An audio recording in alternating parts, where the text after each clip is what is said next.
My wife cheated while long distance waiting for a marriage visa. I don't know what kind of advice I'm even looking for here, but here's the story I just feel I need to get off my chest. I've, M29, been married to my wife, F22, since early 2020, together almost 4 years now. She is from overseas, I'm from the US. From the time we got together, we always said we didn't care for monogamy. We didn't do a lot about it, but we were both open to the idea of being open and knew eventually those wants would come about. I was living overseas with her when we got married, but we then decided we wanted to move our lives back to the US and be near my family and have more opportunities, etc. So in June of 2020, I moved back to the US and we applied for her visa. Being apart and being alone was very hard, and she soon asked how I felt if she were to find someone to spend time with while we were apart. And I told her the truth, which was that I was worried if she was seeing someone while we were apart, and she never got to see me, things might start to change and she might get feelings, and I was not comfortable with it while we are long distance. She was upset by this, but ultimately told me she wouldn't act on her feelings. Fast forward to the end of August, and she came to visit me and things were great. We had a lot of fun with friends and family and just on our own. That was until I saw a text she got from a coworker, and when I asked her about it she lied to me. Come to find out, a week before she came to visit, he came over to the house we used to live in, and they made out, and she told him nothing more could happen until she got back from seeing me. She then told me she planned on telling me this after she got back home cause she didn't want to ruin her visit. She then again said she is lonely and needs someone to spend time with and to be around physically. I told her I was still not comfortable with this, and I was starting to feel like my boundaries weren't being respected. She left a few days later to go home. A few days after she gets home, I find out that she is pregnant. We hadn't seen each other in months before her visit, might have been unsafe a few times. We have always said we don't want children, and while that was still how we felt, it changes your perspective a bit when it comes time to deal with an unwanted pregnancy. I felt awful she had to go through the process alone, but because of work and money, I could not make it over there to be with her. After it happened, she became very cold and distant from me, barely talking to me for weeks. When I finally do have a real conversation with her, she tells me she has been seeing that guy from her work again. She tells me she doesn't want to stop, and if I'm not okay with it, then she basically told me we didn't have to be together anymore. At this point I was extremely lenient and forgiving, because she had dealt with something traumatic, and I thought she wasn't handling it well. But she continued to see this man for the next few months, all while barely speaking to me. Eventually she tells me that because she has been seeing him 6 days a week, and is having a hard time affording our house any longer without me there, he offered to let her live there until her visa came through. I said I am absolutely not okay with that. It was not a discussion, she was just letting me know. This was around December. Fast forward a couple months and she comes to visit me and tells me she is sorry, and still wants to move here, and she wasn't handling things well. That she doesn't see a future without me, that she can't imagine a life without me. Everything she did she was so sorry for and promised she would make things up to me and be patient with me while I got over things. Because I love her and I told her I would be able to get past things if she gave me time to heal, and was attentive and loving and caring. She promises all this from May. One day in May I get a phone call from her, crying. Telling me I will never forgive her, and I'll never want her anymore. I of course try to calm her down and ask what she is talking about. Well, the thing she was talking about was that guy from her work, got her pregnant. And at this point I was more upset than I could possibly imagine. She told me she was dealing with it, and she was so sorry and begged me to let her move here still, and not leave her, and again promised all these things about how much better she was going to be after she got here, and that being apart was so hard and blah blah. I guess I love her so much I believed her and felt awful because I could tell she was so upset and realized she messed up, and I can't stand seeing her like that. So finally in June the visa process is over and she moves here. Things were okay at first. I asked one thing of her, any trace of that guy needs to go, anything of his she still had, any contact with him. All of that needed to end, she needed to leave him behind. I told her this before she moved over and she agreed. I told her I needed that to be able to move past things and heal and trust her again. She agreed. So when she moved here, she immediately starts working 30 hours a week, doing all sorts of hobbies, but not really putting any effort or attention into spending time with me and making things better in our relationship. I thought, okay, she needs time to adjust to moving here, that makes sense. But then a month later she got a different job, where she would be working 45 to 55 hours a week. It also just happened to be the same job that the guy from work she used to be with did. So she was texting him asking him about the job. After agreeing to not contact him again, she hid it from me until I saw it on her phone one day. So I am obviously very upset by this, and it kind of reset everything back to square one for me. It was as if it was the day she moved over. I was just starting to feel somewhat good about us, and I caught her lying about this guy again. This is when I became cold and mean and petty. I would call her out on little things that bothered me, but to the point where I was just being overly mean and petty. So now she has told me she is moving out, and into a place with her friend from work that she has known all of 2 months. She told me she gave things enough time and effort, and that I can't be treating her like that, which I agree with, that last part. But I do not think she gave enough time or effort for me to heal from the heartache she caused me for close to a year. I do agree I cannot treat her like that, and I have apologized a dozen times, but she will not even speak to me. She has been home 3 days in the last month, and is staying at her friend from work that again she has known for 2 months, and doesn't come home to take care of her 3 cats. I guess I'm just wondering if I am in the wrong here? I feel like I do so much to make an effort into making things better and telling her what I need, and she just runs off and ignores everything and stops caring completely when things get tough. What do I do? Caught my fiancé cheated on me, so I made her lose her job. She is begging me to take her back. I really wonder when I will get past this. I 24 male, and my fiancé 25 female have been together for 6 years. I proposed to her during COVID and she was actually having her affair when she accepted my proposal. Why would anybody do that? Why would someone accept a marriage proposal from one person while sleeping with somebody else? I'm a pretty awkward guy. I've never been big with the ladies, but when I met my fiancée, let's call her Bess, I was head over heels in love within a minute. I had never been in love before, but I knew she was the one I wanted to spend my life with as soon as I met her. For some reason she seemed to really like me as well, and we were talking about kids and moving in together by the end of the week. The time up until D-Day was great, at least it was for me. Obviously couldn't have been that great for Bess. One day, I happened to see a glimpse of a message on her phone that made me pause. I laid awake that night and got up while she was sleeping and went through it. I am very comfortable with technology. I actually make a living through some mobile apps I made. I'm not super rich, but I could comfortably take a year off without suffering any long-term economic consequences. Anyway, I didn't find anything the absolutely conclusive, but I did find a lot of suspicious stuff like deleted messages. She also had a Snapchat contact with an icon that indicated a lot of interaction. There were also some pictures of a guy I didn't recognize. So I installed spyware to monitor her mobile. I just did a Google search and selected the most expensive service I could find. I could even turn the camera and microphone remotely. The next day Bess was supposed to go on a 5-day business trip. She works in sales, so this wasn't necessarily something that was strange for her.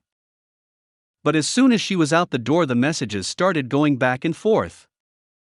I was devastated. I vomited several times. I just couldn't believe what I was reading. For a long time I refused to accept what it meant. I became obsessed and started going through everything I could get access to. I found out their affair had started more than 2 months before I proposed to her. Her AP, a work colleague, was a married man 10 years her senior with 3 children and a wife that was 7 months pregnant at this point. The final insult that day was when I could hear them in action in the hotel room. They professed their love for each other, badmouthed me and his wife. They talk about running away and starting a new family. I was totally distraught. I had no idea what to do. I didn't have the guts to call and confront her. In the end I ended up calling my best friend since childhood. Let's call him K. K grew up in a Brazilian favela. He was already tough as nails when he and his mother moved in next door when I was 12. This was in the UK, by the way. K's father had died a few years before. K never really talked about it. his mother said he died in a random act of violence. My mother left us when I was 10, she was pills obsessed, and my father never remarried. Kay didn't know a word of English, but over that first summer we became close friends, and I learned some Portuguese and he some English. I guess we bonded so strongly through shared trauma. Me and Kay has been inseparable since, which is kind of weird. I am a conflict-shy and awkward nerd. Kay is very popular and not afraid of anything, unlike me. Kay is not big or muscular or anything like that, he's just damn tough. Everybody loves Kay. In high school someone planned a surprise party for him and 250 people showed up. I can probably count my friends on one hand, and 3 of them are more people I know than actual friends. I told Kay everything, showed him the messages and the emails I managed to uncover. He was silent for a long time. He told me that he couldn't give me any specific advice because this was something I had to deal with. I had to deal with this the way that was right for me. He then proceeded to remind me about a girl he had been with that had cheated on him. He went nuclear, he exposed her to family friends and went no contact. I had no idea what to do. Kay's suggestion was the only thing I had, so I told him that I wanted to do with something like that to Bess. For the next few days we packed all her stuff, drove it to a storage unit, changed the locks on my apartment and prepared to pick her up from the airport. Thankfully Kay was driving, I was actually sitting on my hands to hide how much they were shaking. Bess was all happy and laughing. When she got into the car she instantly notices something wrong with me. I just told her I wasn't feeling well. Kay smiled at her and told her I had a cool surprise planned for her at her parents' house. I didn't say anything, not a single word the entire trip. I tried to not let her see my face, and I faked the smile as best I could. From the moment Bess got into the car, the rest of the day seemed like it played out in slow motion. I had already talked to her parents the day before and told them we were coming by. I told them I had the surprise announcement to make. When we arrived there were hugs and smiles, and I almost backed out at that point. I love her parents, they've been so good to me and always made me feel welcome. Soon Bess was sitting on the sofa in between her parents. At some point someone asked about the big surprise. Kay encouraged me to go on. I started off by telling her parents how fond I was with them, and how grateful I was that they had welcomed me into their family and treated me in such a way that I always felt welcome. Then I choked up for a few minutes. I had this entire speech planned out, it was eloquent and composed. I totally forgot my speech, so I just blurted it out. Bess has been cheating on me with a work colleague that has kids and his wife is 7 months pregnant. The engagement is off, the wedding is off. Our relationship is over. Bess, your stuff is in this storage container. I just dropped the key on the floor. This is goodbye forever. I walked out while everyone was just sitting there silent. I heard Kay tell them that I needed time to heal and to please don't contact me unless it's absolutely necessary. In the car Kay told me to post to the Facebook group. The Facebook group what's where we were planning the wedding. Everybody was on there. My entire family, her entire family, friends, everyone. I posted a short message almost identical to what I told her parents, and then disconnected from the group. Kay kept telling me he was proud of me, that one day I would look back at this and be happy that I stood up for myself. I was just stunned, nothing about this felt good or real. The next planned stop was the APS wife. When she opened the door I just blurted it all out. I didn't even introduce myself. I'm pretty sure she slapped me at some point. As I gave her a thumb drive with the evidence on it, her husband comes around the corner behind her. His wife immediately started screaming. She told him to get lost and not come near her. He tried making excuses, but as soon as he took a step forward Kay was right up in his face instantly. You heard the lady. Get out. After a bit more back and forth he eventually packed a bag and scuttled off. Kay talked to his wife for a while. I was just trying to process my screwed up life in my mind. In the end we were invited inside. Kay called his mother, and we agreed to spend the night until her father could arrive the next morning to pick her up. She was scared her husband will turn back up and she did not want to be alone. Inside I was treated like I had turned invisible. No one saw me or noticed me. I just sat there crying silently. I understand she was in a much worse situation than me. I was not married and did not have kids. Still, I was breaking inside that nobody even looked at me. At some point they all fell asleep. I still sat there crying. I decided that I was going to just end it. I started looking for pills, but I couldn't find any. In the end I got a long tool, and I planned to just push it through the heart. I held it towards my chest with both hands, and when I took a deep breath the tool went under my rib cage and penetrated about a centimeter. It hurt like hell. I sat there for a while watching the tool with the blue asterisk DY tip.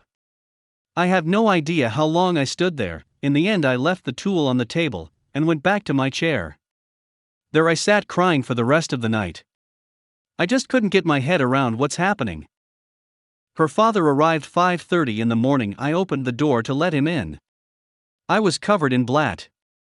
He was amazingly calm, considering how I looked. He calmly asked me some questions, and if I was okay. I mumbled some gibberish. He went inside to find his daughter, while I just stood there holding the door. Shortly after, Kay came out to talk to me. I stared at him for a minute, then I just passed out. I woke up in the hospital. It's 3 months ago now. Kay stayed with me the first few weeks after I returned home. He was scared I was going to off myself again. I haven't talked a word to my ex-fiancée. I changed my phone number, I blocked her email address and all access on social media. She has come to my door a few dozen times. She talks through the door. Sometimes she talks 4 hours. She talks about how sorry she is. She begs for forgiveness. She has told me that she has broken it off with the AP, that the AP's wife is divorcing him, that she's been fired because the AP's wife reported them to HR. When she comes I just sit right inside the door. I listen to her and cry. I'm just torturing myself. I haven't responded to her yet. She's told me that she could see the door move when I leaned against it, so she knows I'm there. I haven't healed anything. I still love her like crazy, but my heart and soul is just too damaged. I am full of anger, hatred and shame. I know I can never go back to her. It would totally destroy what little self-esteem and self-respect I still have. The confrontation at her parents' place, telling the AP's wife. It gave me nothing to feel better about. If anything, I regret not just walking away. People have been telling me at some point go numb or becoming different. I hope that day is soon for me, because right now every day is hell. Update number 1. I ended up deciding to try to talk to her parents to see whether or not they could get her to stop coming to my door. I don't really care what her reasons are. I don't care what she wants. I realize now that's my perception of her, and who she actually is in real life are two different people. So she can take a long walk off a short pier for all I care. I just want her out of my life so I can move on. Maybe I get a cat or something. Anyway, before I was ready to talk to her parents, her dad showed up at my door. He had a 6-pack of my favorite beer, and he asked if we could talk. I said sure, and told him I'm on my way out. Maybe we could walk and talk. I didn't want him to come inside, not just because I've been a mess, and my apartment reflects that. I didn't want to let him in, and maybe suddenly his daughter would be at the door or something. Or if it got awkward, I didn't want to have to tell him to leave. I am not big on confrontation, as you know. He popped 2 bottles of beer, and he just started to talk. Initially he apologized on behalf of his daughter, then he tells me that his wife and daughter had been pressuring him to go see me to somehow get me to talk to his daughter. He proceeded to tell me that he had no intention of doing that, quite the contrary, he supported my decisions and actions. He told me that his daughter was spoilt and selfish, and that he hoped that for once she would have to face the full consequences of our actions. Maybe he hoped she could be a better person in the future. Then he got really weird, really fast. He started asking me a lot of questions about how I was. The questions were leading, and it was obvious that he was hopeful that I was in a lot of pain. It was like he was anticipating me being in a lot of pain, and that he would enjoy seeing that. It freaked me out, so I told him the complete opposite. That I was over his daughter, that it didn't really bother me that much. I was very happy now, and moving on, etc. He seems very disappointed in this. I have no idea why. Then he went on to talk about my ex's pain. His tone was all wrong when he did this. He was trying to hide it, but he seemed gleeful, that he was enjoying it. I noped right out of it at that point. I pretended I forgot something at home, I said goodbye and ran off. I'm done with my ex now, you strangers snapped me out of it. I am ready to move on. It still hurts and my self-esteem and ego is still shot.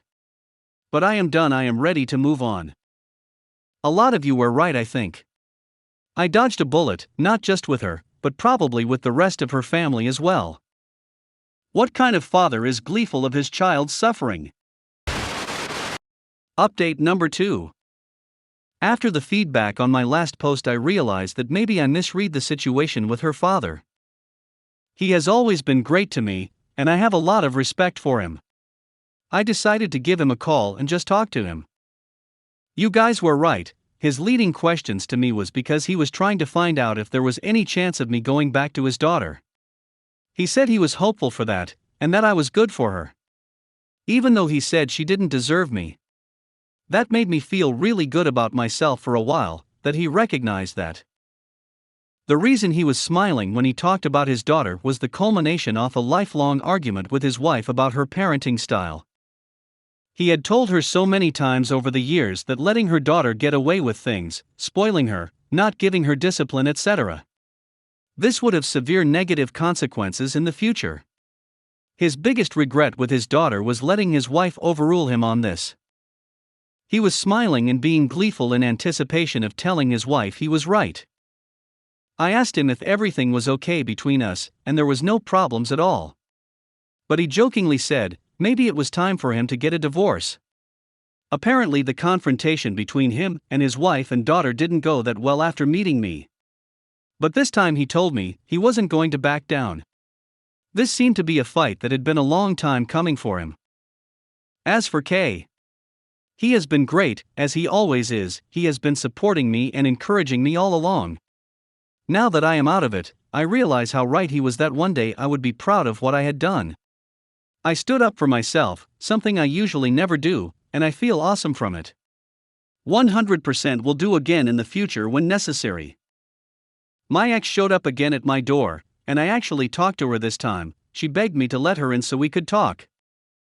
But I wasn't going to talk to her on her terms. If I was going to talk to her, it would be on my terms.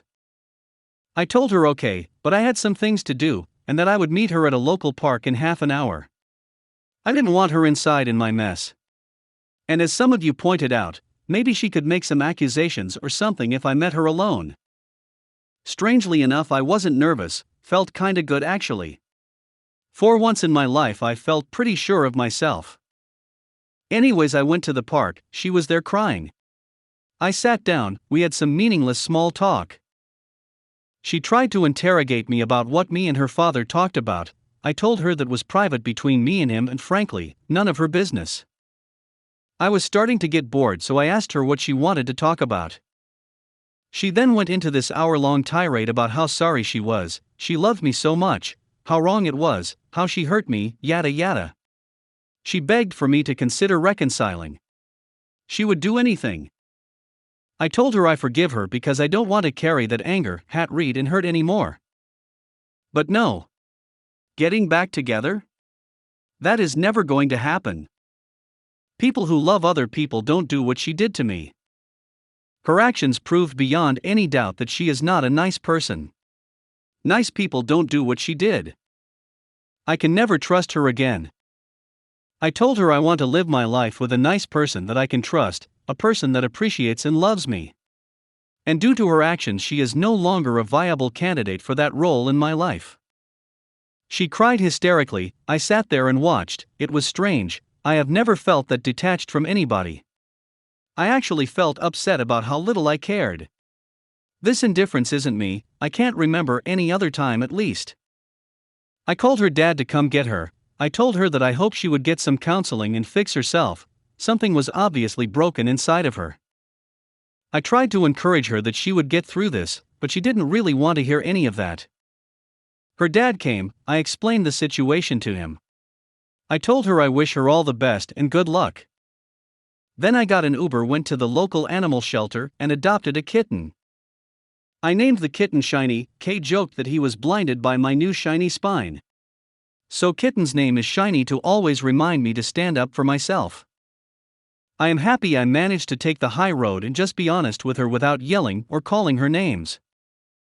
I've been playing with my amazing kitten, having a lot of fun, and Kay is coming over later to play some video games and swing down some beers. I am sad about my ex, I feel sorry for her. I will miss the good times we had, but I'm also relieved that I am done with this now.